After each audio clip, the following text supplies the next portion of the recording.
بسم اللہ الرحمن الرحیم۔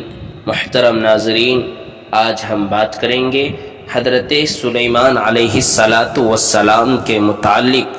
حضرت سلیمان علیہ السلام کس کے صاحبزادے تھے، کن کے بیٹے تھے، لڑکے تھے، اور ان کے والد کا کیا نام تھا؟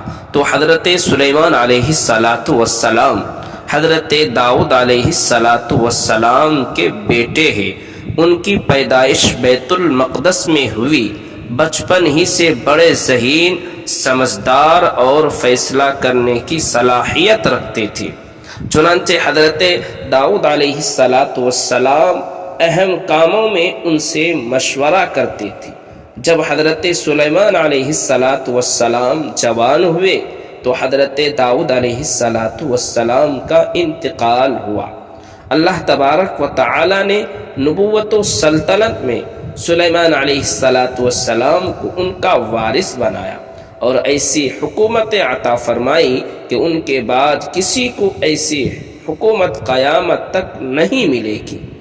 تمام جانوروں کی بولیاں ان کو سکھائی، جنات اور ہوا کو ان کے تابع کر دیا۔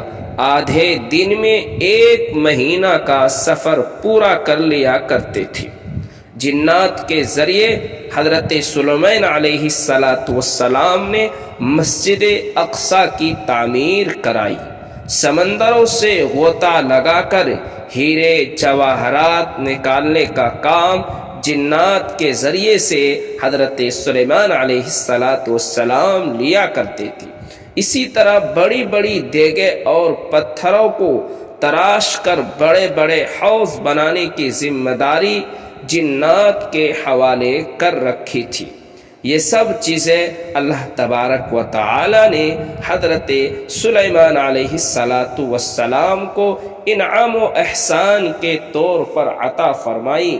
جنات بیت المقدس کی تعمیر میں مصروف تھے کہ حضرت سلیمان علیہ السلام اپنی لاٹھی کا سہارا لیے کھڑے تھے۔